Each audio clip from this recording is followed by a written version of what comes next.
night at the dinner table called Good Day, Bad Day. It's basically where we share the highs and lows of our day with each other. My little brother, who's 10 now, loves going first every time. On one night in particular, my sister wanted to start, though. This made him really mad because he had to go last.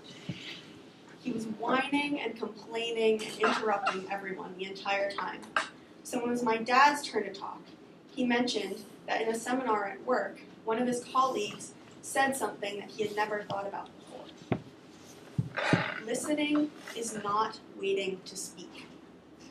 This sentence was meant to teach my brother a lesson, but it really struck a chord with me as well. Throughout the time that my family was talking and sharing their good day, bad day, I was waiting and formulating what I wanted to say in my head instead of listening to what they actually had to say. A lot of what people have said to me throughout my life has gone in one ear and out the next for a variety of reasons. Apparently, according to Derek Bonnet and his book, The Business of Listening, published in 2001, we generally only listen at 25% of our listening capacity. So I would not be surprised if many of you were not even listening to me right now. I'm going to explain what actual listening is and is not, why listening should be more of a priority for all of us, and steps you can take to be a more effective, active listener.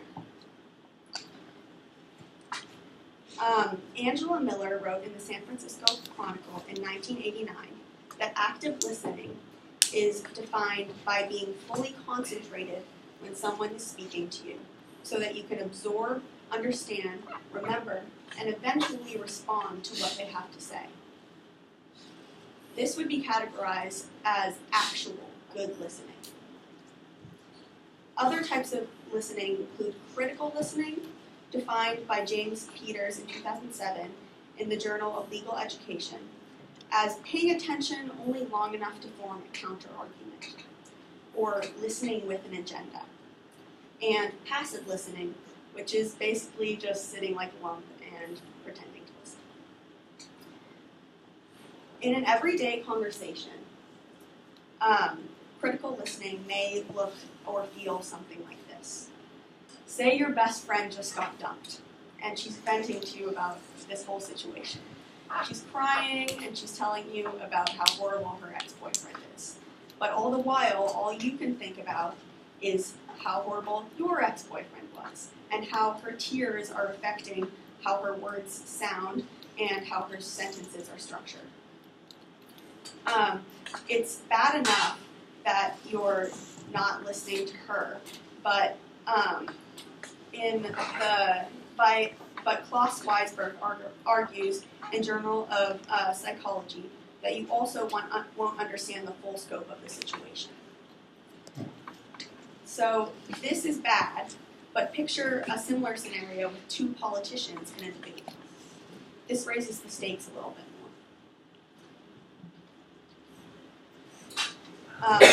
Both come in with their own agenda of what they want to say and preconceived notion of one another. They spend the time their opponent is speaking trying to come up with what they want to say instead of actually listening to what the other person is saying. Because of this, they're not learning what their opponent has to say, and they're not becoming more knowledgeable about the topic at hand. Therefore, they're not coming up with a better, more cohesively formed plan to implement within our society. As you can see, active listening of others affects us. So it's kind of ignorant to assume that our active listening does not affect everyone else. Fortunately, our society is not completely doomed. There are ways to conduct our critical and passive listening from our, there's ways to cut out our critical and passive listening from our conversational habits and instead implement active listening into them. One of the main things we need to do is be aware of the problem. When we're aware of the problem, we can identify characteristics of critical listening, such as mentally detouring to an adjacent topic, or focusing on the speaker's mannerisms rather than their actual words. And then we can refocus back on what they're actually doing. Saul Golan states in Journal of Business Communication in 1990 that it's easier to notice when you're doing these things if you know about them beforehand. Another thing that's so important to practice is becoming comfortable with silences in conversation. In 2011, Barrington Salmon said in the Washington Informer that listening is so hard because we are taught to talk first and not listen. We've been trained by society to think that a lull in the conversation after you're asked a question means that you're not knowledgeable about the topic. But in reality, a thoughtful response that takes a little bit of time to formulate is much better than an uneducated, hasty response. It's also important to identify your bias of the speaker and the speaker's topic before going into the conversation. Once you identify your bias, you can make sure to not skew your opinion and decide what you're going to think of what the person is saying before they've even spoken. Lastly, we need to practice respect and selflessness. This is the last but most important piece of the solution. Alice Keaton stresses in 2015 in the Southern Communication Journal that what someone else has to say to you is just as important as what you want to say. You want them to listen to you, so you should give them the same courtesy. Now, visualize a world in which everyone listened to and attempted to understand one another. This would be very unlike our own reality. It may even be impossible to imagine. Drake Schrader argues in the International Journal of Listening in 2015 that active listening would likely minimize the number of wars and attacks on people that are different than us. The U.S. alone is in war with at least 6 different countries right now. Countless people have lost their lives over policy or ethical disagreements. The amount of bloodshed because of our unwillingness to listen to people and understand their points of view is astonishing. Our community, our country, and our world will be in an escalated state of ignorance, disrespect, and violence if we do not take the time and energy to listen and understand our fellow human beings. In order for our society to change, every member needs to take action.